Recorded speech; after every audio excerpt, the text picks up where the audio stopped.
What's up, everybody? It's your boy JR Lee, and I'm back for another special exclusive episode. Today is episode 48, and I got none other than the legendary A&R music executive, legendary manager, Mr. Eric Nix, man. And for the people who don't know who Eric Nix is or what he does, man, today is going to be an amazing conversation. I'm talking about one of the people that helped shape the lives of so many of your favorite artists. I'm talking about Foxy Brown. I'm talking about Busta Rhymes. I'm talking about LL Cool J. Yes, and so many more. Even Noriega. Shout out to Noriega and Drink Champs. So many people, man. He shaped their lives. We're going to talk about, the importance of A&Rs. We're going to talk about the importance of having a good, thorough manager, right? We're going to talk about so much more. We're going to talk about the behind the scenes of the music game, so much that people want to know. We're going to talk about what it feels like to be a fly on the wall. Literally, man, it's about to be an amazing conversation. I'm so excited, Mr. Eric Nix. I just want to do something real quick. Woo!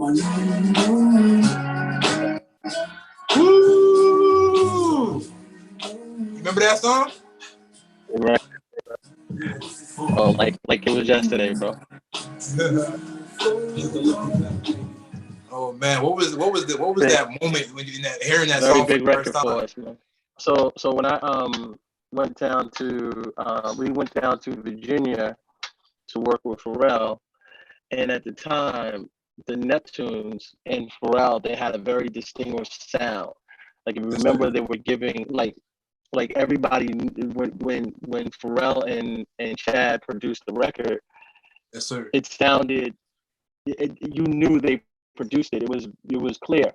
And for me, I didn't think that it would work with LL because he was making a comeback, and I wanted it to be more about LL Cool J than it was about Pharrell and Chad and their sound.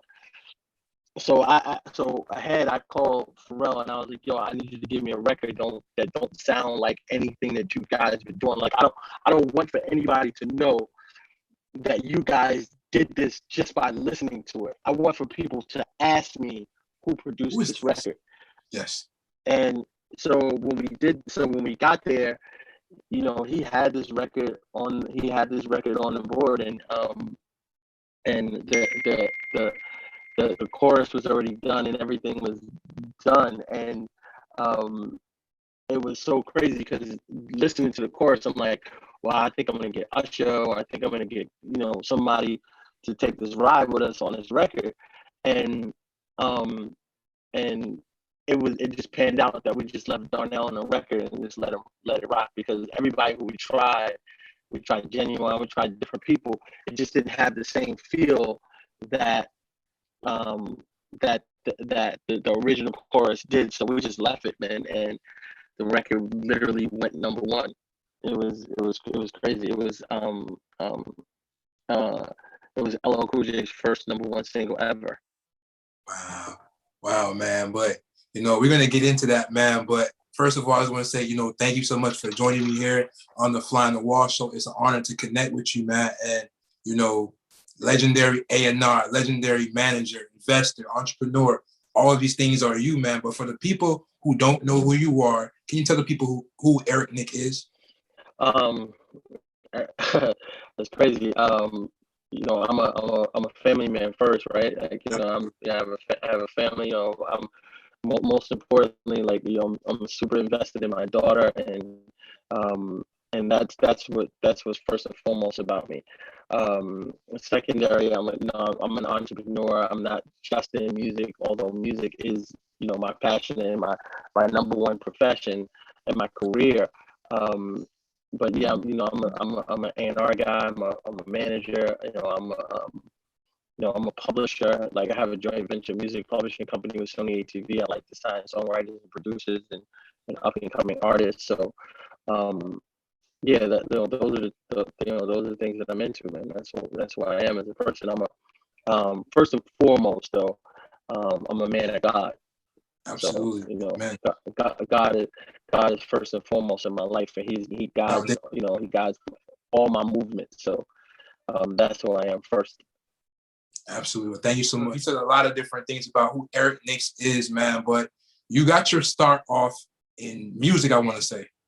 Yep. I was managing a producer named Sugar Bear. Yeah. We started out together, right?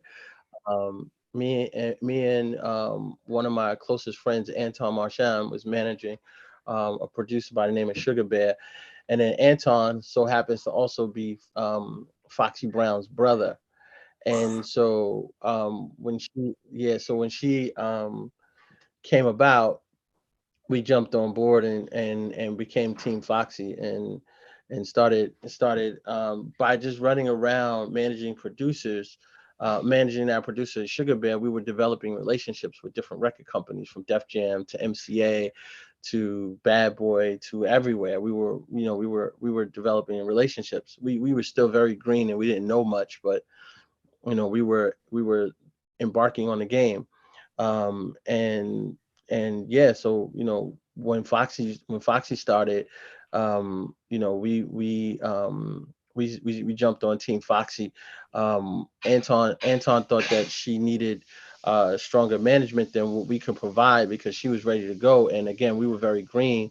So he went and brought in Don Pooh, and Don Pooh started managing her, but we still stayed on um Team Foxy.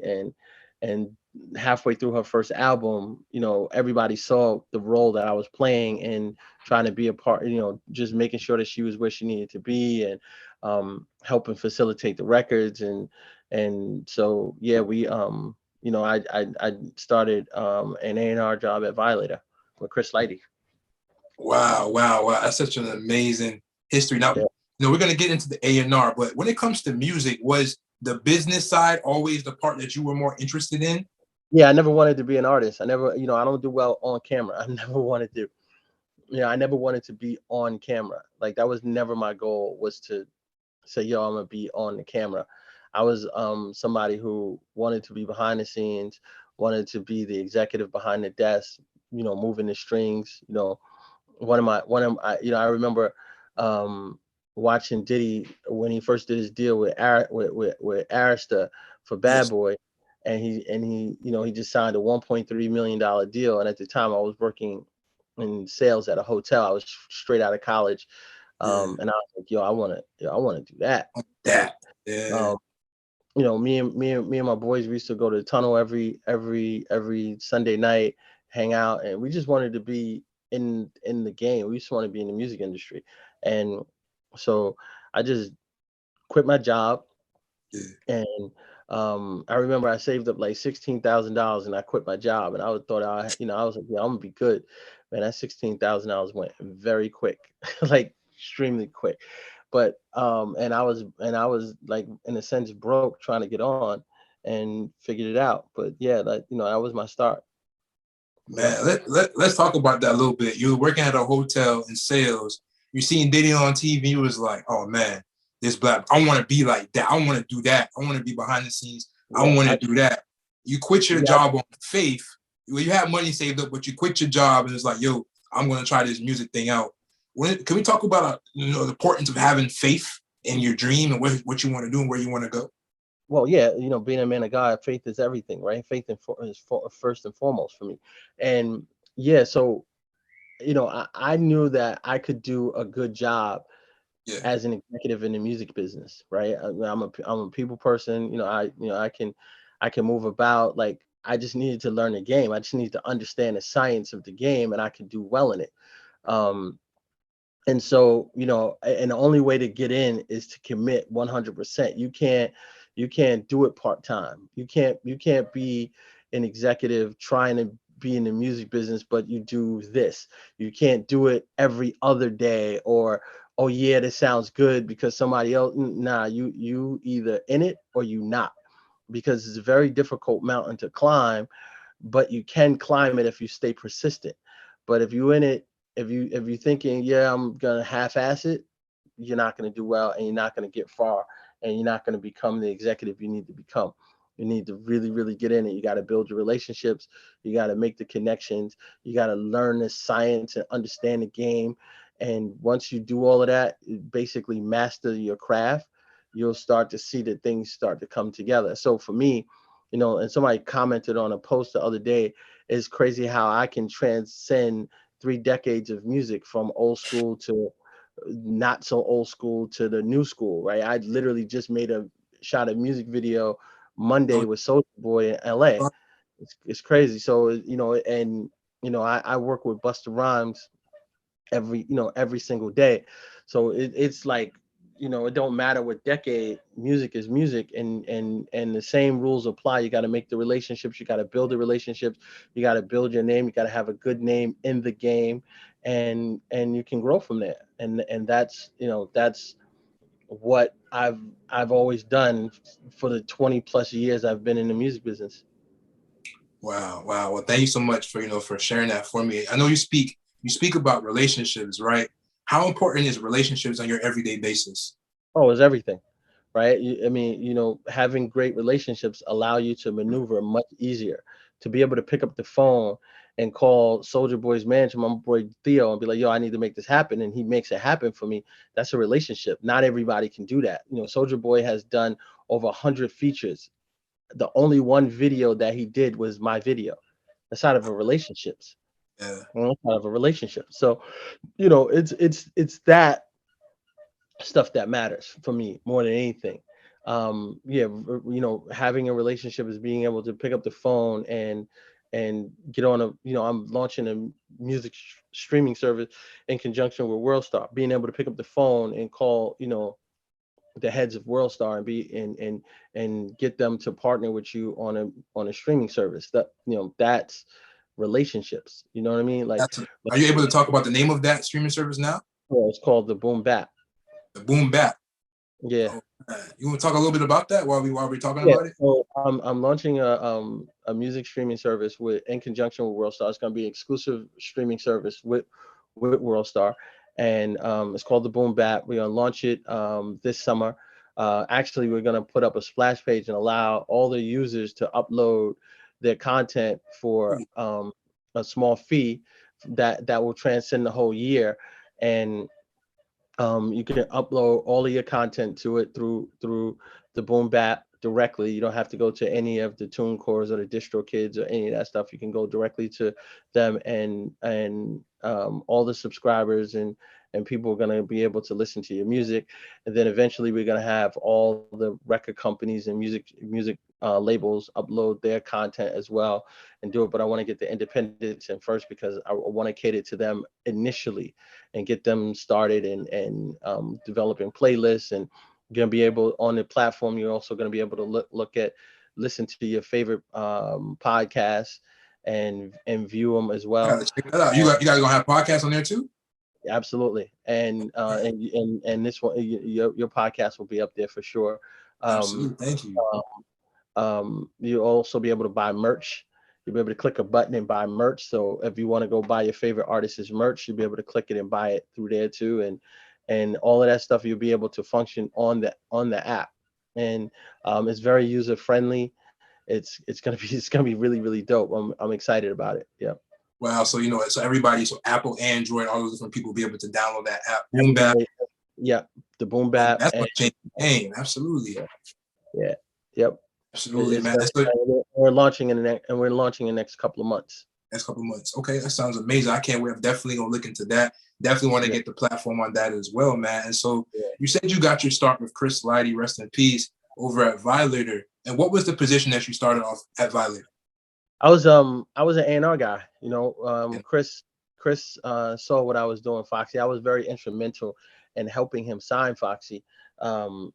Chris used to be. I mentioned to you, all my friends we used to all go to the tunnel, and the tunnel was Chris's club. It wasn't his club, but it was his Sunday night was his event, his party, and we used to go every Sunday night, and it was packed. And he would always let us get through, not have to wait online. He would always take care of us and be like, "Yo, I got you. Let's go." And Relationships.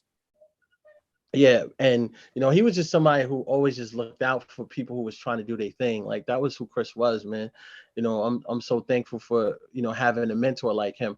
Um, and and so when Foxy came about and Tone from Trackmasters and Poke put Foxy on so let me just go back so you understand how it all went. So Absolutely.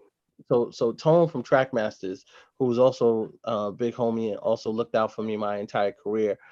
Um, he he was producing an LL album, right? And he would always let us come to the studio and chill. Me and Anton would always just, yo, anytime you want to come to the studio, just pop in. It's all good, like no problem. So when we got there, um, he would just let us chill. So they had this record, I Shot Ya, on the boards. And I was like, yo, this record is crazy. Foxy would kill this record. And already Fat Joe laid his verse, Prodigy laid his verse, and Keith Murray had laid his verse already. And I was like, yo, Foxy would kill this. And he was like, all right, go home and get her, right? And he's like, because they always had studio time available. He's like, all right, go get her. Like, if LL says if she kills it and LL says she can stay on it, like, fuck it, leave it. So, I had a nasty box Maxima. It was, 90s. Um, and I ran to Brooklyn and picked her up and brought her back to the stew, and she wrote the verse, and it was dope.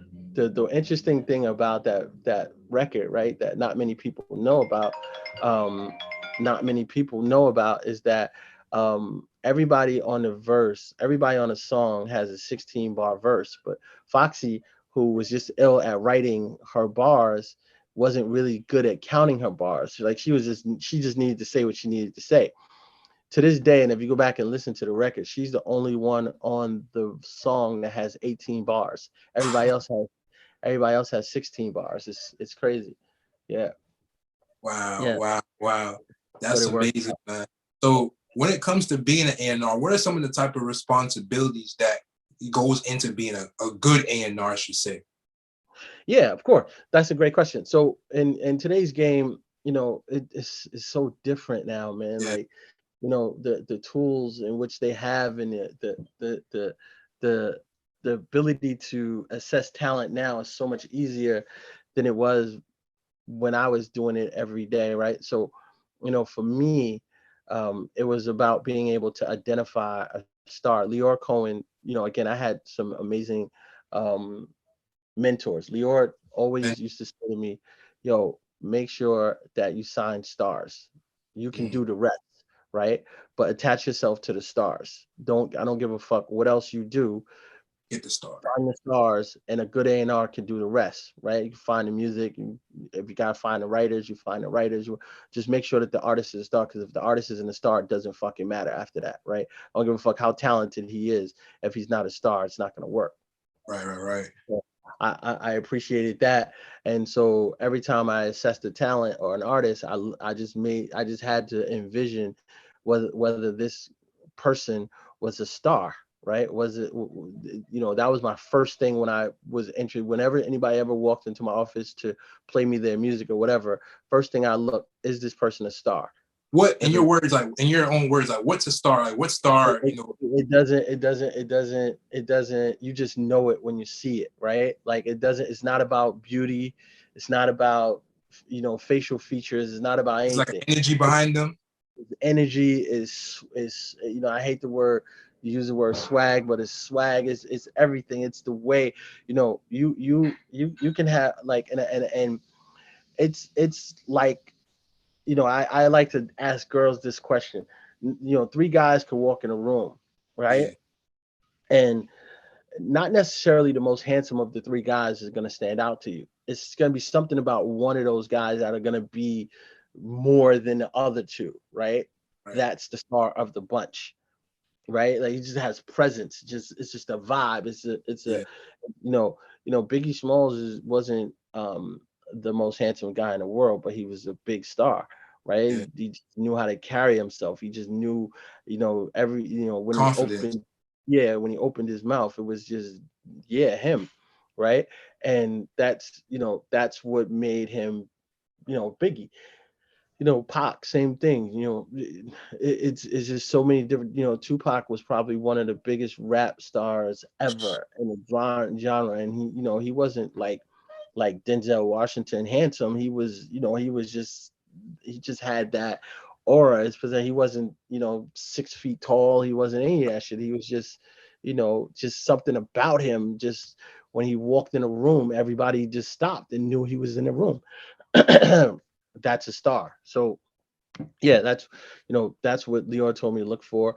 And then for me, I always wanted to make sure that somebody was consistent at what they do and put in the work and master their craft. And I also look for stories and wanted to find the pain in the artist, right? Like I always really wanted to know, like, what did you go through? What, like, tell me about your life. Tell me about, What's your why? yeah, like, why do people want to listen to your story? What's so special about what you had to overcome, right? That's what, for me, hip hop culture is it's being dealt the shitty deck of cards, and you turn that shit into a winning hand, right? Like that's the story of how you went from having a shitty hand to being a superstar. Everything in between that is your story, and that's what you write about, and that's what I want to hear about. And that's the music that we're going to make. I don't want you to just automatically be a superstar and be rich and be I want you to give me your pain. And so a lot of the artists, I dove into their pain, and I wanted to know where the pain was. And that's how it came about. Yeah. Wow, thank you so much, man. And speaking about stars, man, star capability, you had the opportunity to work and the privilege to work with one of the biggest stars, on Violator at the time, Mr. 50 Cent. What was it like working with 50 Cent? How was your Yeah, relationship? How did you it's, form that relationship? it's crazy. So I never really got a chance to work his project, because so I'll tell you how he was a reason I was the reason he came to Violator.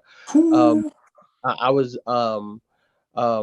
buying some earrings from Beth Isaac. Sorry, it's my dog. I was buying some earrings from Beth Isaac, and Isaac's Jewelry in Paramus, New Jersey. And she hold on 1 second. Hold on a second. Hold on a second. okay. I got a dog too. I get it. So with Fifth, I went to this jewelry store. At the time, I was in the hype, and I was going to buy these canary diamond I was going to buy these canary diamond earrings from Isaac, who was my jeweler, and she had this diamond cross in the window, and I was like, "Yo, Beth, what, what's up with that cross?" And she was like, "Yo, you can't have it. It's for somebody." And I was like, "For who?" She's like, "It's 50 cents." I was like, "Okay, stop." And at the time, he had already gotten shot up, and he was dropped from Colombia, and he was like in a remote location, and This was nobody. before like Get Rich Die Trying, all that stuff, all that. This is before Get Rich or Die Trying, for sure. And so I was like, "Yo, I wanna holla at Fifth. Please tell him to call me." And she was like, "Yo, he's not really he's not really fucking with anybody right now."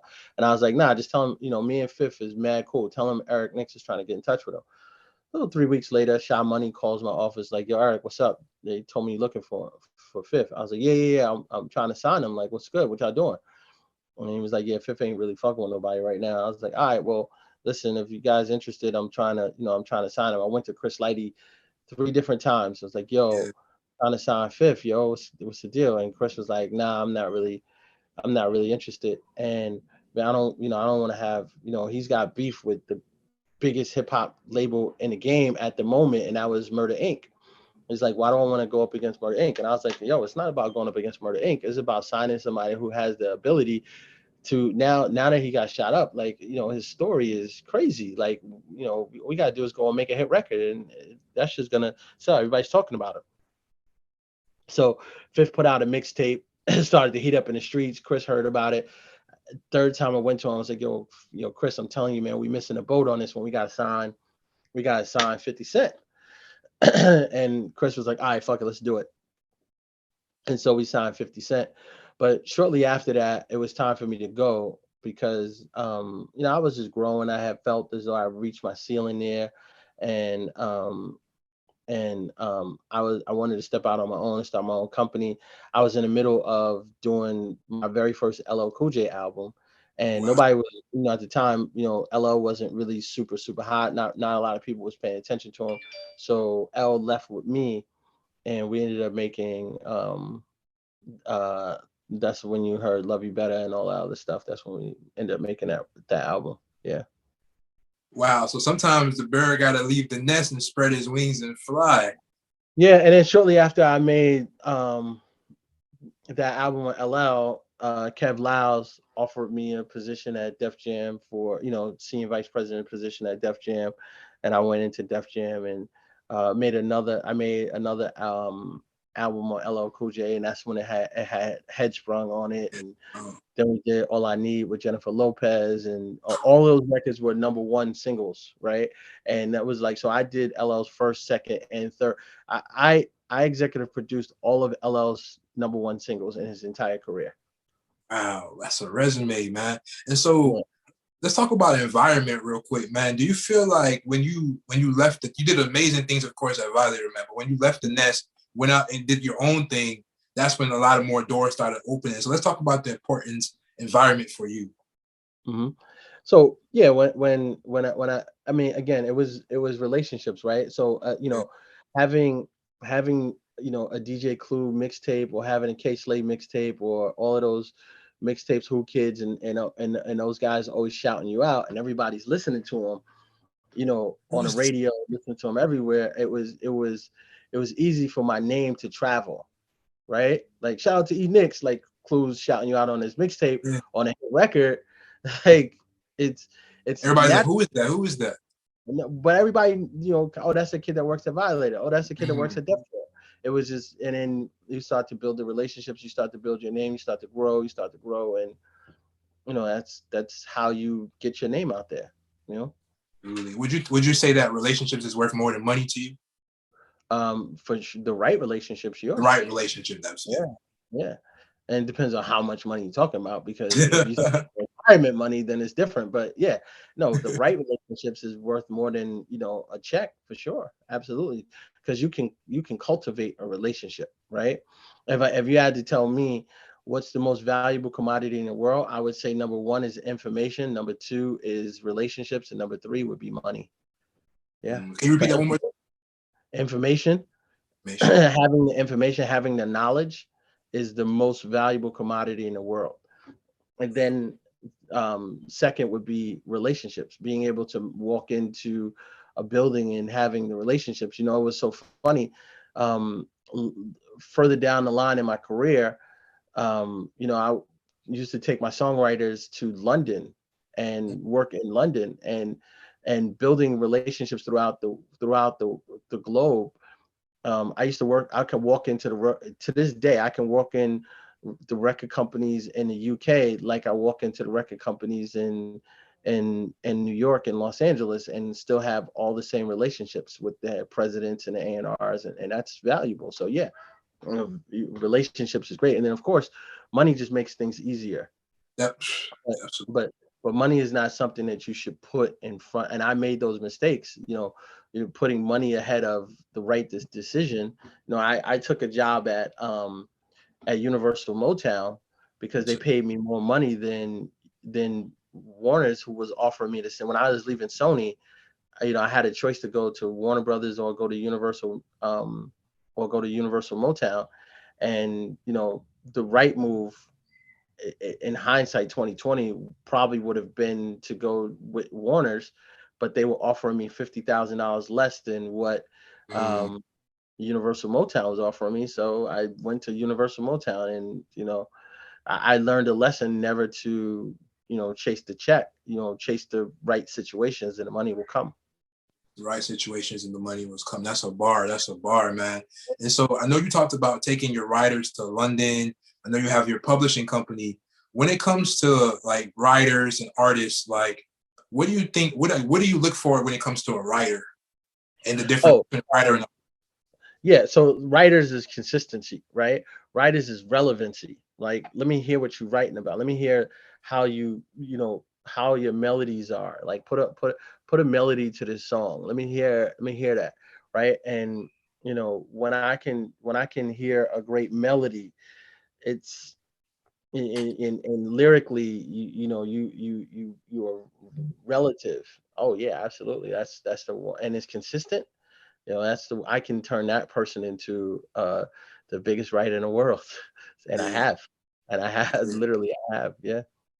What do you think the difference between like an artist and a writer is? You know, you have some people, you have some writers that want to be artists, but maybe they're better off behind the scenes. Like, what do you think that difference is? Is it that star power? Is it, like, what do you think it is? I don't know what you said, writers.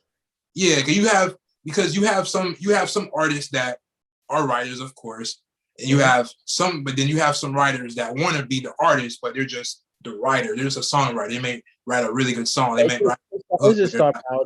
You know, those again, those writers just aren't stars, or they just don't have the physical talent that the songwriter that the artist has, right? Whether it be vocal ability, you know, presence, whatever, right? Like, you know, so you know, some artists will never be songwriters. They just can sing. They can just they just look the part, Yeah, but you still need to, you know, package it with a great producer and a great songwriter in order to make it work. And yeah, you have a lot of those. But the songwriters are important because, you know, without the songwriter there's no song. You know, there's, you know, gotta have, it's nice to have um um an artist like Neo who can yeah, write it and perform it and do it all himself. You know what I mean? It's nice to have, you know, someone like Pharrell do it themselves, do it all. Be, you know, Swiss Beats, they call Swiss Beats the one man band, man. It's nice to be able to do that, but not everybody can do that, right? right. So yeah, Absolutely. yeah. And so you had the privilege to manage a lot of different people, a lot of legendary people. Who are some of the new people that you're working with right now? Nice, thank you. So you know, I'm really passionate about this young kid from DC. His name is Tylen. Tyler. Tylen is yeah, Yeah, yeah. I heard that. he's a recording artist from DC area, and man, his vocal ability is crazy, right? Young kid, he's only 18 years old. He's a star, of course, but you know, his vocal ability is crazy and is easy to work with. And you know, I was getting out of managing people business and more so into managing products like my streaming service.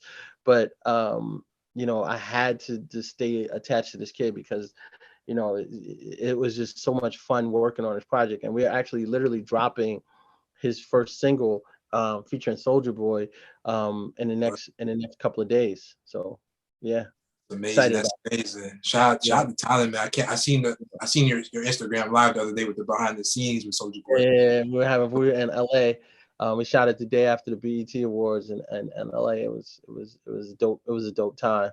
Is I use a lot of my videos. I use this kid named Rage, and Rage came through and gave me a dope video for that. So yeah, I was excited. Shout out to Tyler. Shout out to Soldier, man. And so when it comes to Tyler, did you find him or did he find you? He found me. Yeah, his mom's actually found me. His mom's reached out to me on social media and said, "Yo, I'd like to meet with you about my son, whatever, whatever." And you know, I get hundreds of messages like that, and for some reason, it resonated with me. I was like, "Yo, this is a single mom who's running around with her son trying to make it happen. You know, you got to at least give them the ability to hear it, Yeah, and at least hear them." And assess whether or not it's something that you wanted to invest in. And you know, starting from, you know, zero, you know, we started from nothing. We didn't have, you know, he had music, but you know, he didn't have anything that we have now. And you know, we had to, you know, go back and forth to California and make music and grind out and build it and and make it work, and we did. absolutely, man. That's amazing. Shout out to him. Shout out to his mom for having the courage to reach out to you. Shout out to you listening. Yeah, absolutely. Yeah. Absolutely, man. And so, you know, for the people out there who they're starting off in music or entertainment, whatever the case may be, and they think they need a manager, they're looking for a manager. Like, what do you think is the best ways to find your manager or to attract the perfect manager? It's interesting, right? Because management game is a difficult game. It's an unforgiving game. It's not very rewarding when it comes to, um you know, it's like being a head coach of a basketball team, right? Like when they win, the star wins. It's because of the star. It's because of LeBron James, because of, you know, Chris Paul or whomever, right? It's because of Yeah. Kobe, God, dead. But when you lose, the Mm, coach gets blamed for it. that's the same thing with the manager, right? When you win, the artist is the reason why it won. Everybody's celebrating the artist, right? Yeah, the manager makes money, but everybody's celebrating the artist.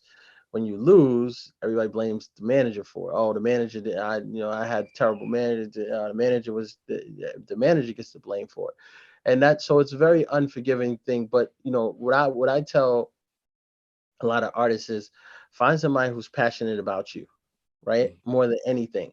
You can chase the names, you can go get, the big name managers or whatever. But if you're a new artist, 9 out of 10 times, unless you have already created something special, or there's something about you that's super, super special that just jumps off the page that everybody can see, it's better to find a manager who's passionate about you, who is gonna wake up every morning and think about you, in the shower, when you're driving in a car, you can having sleepless nights because you're thinking about everything that you can do for that artist. That's the manager that you want.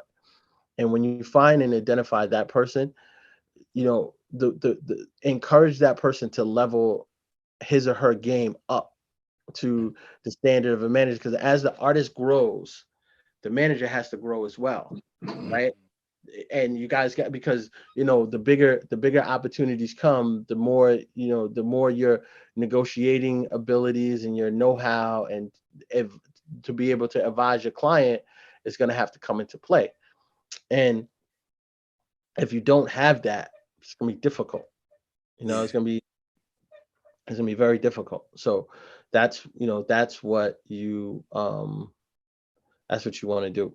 As you want to find somebody passionate who understands, and then demand them to grow and level their game up and become the most talented manager in the game. Because as you, as a recording artist, have to master your game, the manager has to master his game as well, and he's going to be just as, it's got to match your talent. If he doesn't match your talent, 9 out of 10 times you're going to get left behind. And you don't want to leave anybody behind who started with you, Yeah. from the beginning. And you just don't want to do that. Absolutely, absolutely. Thank you so much for breaking that down for me, man. And Yeah. so, me personally, I don't think managers get enough credit, man, because of course they're the ones behind the scenes. You don't really see them. They're not the ones that really on camera and stuff like that, man. So, but they're the ones running all the plays a lot of the times, making the connections, cleaning up the messes. I know I was watching, shout out to Drink Champ, shout out to Nori, EFN. I was watching Drink Champs, and you called yourself a janitor. I mean, sometimes you're the janitor. What did you mean by that? Did you ever see a big So, mess? yeah. I say that a lot because Chris Lighty, taught me, whether you're on a private jet with your clients or there's a piece of paper on the floor that needs to be picked up, you do them both, right? And you don't fret either way, right? So I call myself a janitor, a manager, whatever, like whatever I gotta do. If I gotta sweep the floor up because we got a big meeting and we don't have anybody to clean up the floor, you got to do that just to make it presentable, right? You got to do what you got to do to get to the next step. And so, yeah, being a janitor is not something that I'm afraid to do to, get to the next step. Like if I got to clean up, I got to clean up. Fuck it. Let's go. That's what we got. Like, Yeah. what was one of the biggest mess do you think that you had to clean up in your opinion? Oh man, so many, man. Like, that's the fun stuff, like not having a girl on a video set. When we shot Love You Better, like the day of the video shoot, we didn't have our lead girl, right? Like the girl Nicole, we ended up getting from a Playboy mansion at the last minute. But everything was gonna go completely wrong with that, you know, with that whole thing. Like everything was gonna be all bad. Um, having um, clients who getting arrested, clients, girlfriends dramas, Everything. I work with some very difficult artists, in my career, and I don't really want to get into specifics, but it's a lot when you're managing somebody. You gotta understand that they're all passion, and this is not just business for them. It's their livelihood on the line. So a lot of it is passion, and trying to keep them out of their way is a fire every day that you got to put out, right? Like every single day you got to, work around, an activation and getting it done, and making sure that the artist is going to do the job the proper way, and being, and shielding all of that bullshit from the outside community and keeping it within your camp so that nobody knows what you guys had to go through to make that happen. Yeah. Absolutely, man. Absolutely, man. And so we're able to talk about, Eric, the manager, Eric, the A&R, talked a little bit about Eric, the entrepreneur, with your publishing company, with your amazing streaming service that's about to drop and everything like that, man. Like, what are some of the ways that you diversify your portfolio? Like, are you investing in anything? Yeah, I started investing in Jersey Mike's franchises, and Right. yeah, it was just, again, I got to a point where I was, tired of managing people, because it's just difficult, man. People, Yeah, different personalities yeah, it's talking back to you. at some point you gotta level up, and you gotta put yourself in a situation where you're not worried. So the difficult thing about being a manager is you have to worry about making money when other people make money, right? Mm-hmm. So if there's a $1 million deal on the table and the client doesn't want to do it, you lose $200,000 because he or she didn't want to do it. And that's literally happened to me. So, yeah, it's one of those things where, Stressful. It's like, now they play with your money in a sense. so what I did was I said, you know what, I'm gonna start investing in products and being part of things that, I don't have to worry about somebody telling me I can't make money, because the product is going to do what you tell it to do. It's not going to do what it wants to do. And so, that's, some of the things that I started to do outside of, I'm heavy into the stock game. I invest in a lot of, crypto, and a lot of different stocks, Netflix, stuff like that. I invest a tremendous amount of money in that, and yeah, just and the residual income from that, believe it or not, is more money than I've ever made in the music business ever, right? Like the amount and learning the stock market and understanding the stock market, it's so funny, right? I see a lot of people in the music industry, when they run into me and they look at me and they like they'll see my watch, or they'll see a sweater I have on, or sneakers I have on, like, damn, bro, like what are you doing right now? Like, how are you? What do you do? Like, yeah, like, and I have no idea, but I learned the stock market, and I make almost double, maybe triple what I make in music, right? The Jersey Mike's is a consistent amount of income every single month, no matter what. Like, it's guaranteed. It's not guaranteed, but it's damn near guaranteed, and you can rely on it every single month. You don't have to worry about it. It's gonna something like that. It's gonna be there every single month. So, those type of things that I'm enjoying now, and I'm looking forward to the streaming service, and I think that's gonna be my biggest venture to date. I think the streaming service is going to be bigger than what I do in the stock market, and the investment I do in the stock market, and I day trade too. So I move money around constantly. Take out profits, put back in, buy when it's low, sell when it's high. I'm actively involved in, but yeah, and now I'm just looking into investing in products. And occasionally, if there's a superstar that I have to be involved in, I'll do it. But my mindset is not to sign too much talent anymore. It's more of doing the streaming service, and investing my money and putting my money in other things. So that's what I'm working on. That's amazing, man. That's amazing, man. Thank you so much for diversifying your portfolio, man. Absolutely. Shout out to Mike. Shout out to that streaming service that's dropping very, very, very soon. Also, man, one of the last questions I want to ask, man, is a question that I ask all my guests that come on the show, man. What's their definition of success? That definition has probably changed since you were 18, young kid getting into the game, and Now, however old you are now, probably the definition changed. It may have been monetary before. Maybe now it's spiritual. Maybe it's in family. Yeah, Maybe it's definitely. no. It's definitely spiritual. It's definitely making sure that my daughter is in the right place, right? Yes. Getting off, my daughter's a rising junior. She's gonna be a junior in high school this year, and getting her into the right situation, the right college. She has so much potential. That's the equivalent of success for me, right? To make sure, like, that's my number one priority is her. And for me, like, just being happy, just being, it's not, money is not, you'll learn once you make money that money isn't the end all be all. Money just makes things easier, good or bad, right? Like, money can make things easier to go wrong, right? And money can make things easier to go right. But at the end of the day, you just really want to be in a situation where you're happy and you're comfortable. You can wake up in the morning and you can smile, and you can, and you don't necessarily, like, I don't have desires to be the richest guy in the world and to be, I just have desires to just keep creating successful ventures and keep feeding the culture of hip hop and keep feeding, my family in return. Like, I love hip hop and I want to always be a part of the culture of hip hop because it's just the epitome of me. It's given me life.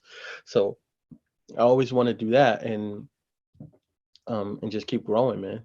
I just want to keep at it and make and at the end of the day, it's making things on my own terms. I guess to summarize your question, it's to do things on my own terms is what I determine as successful, right? Like I don't have to do anything.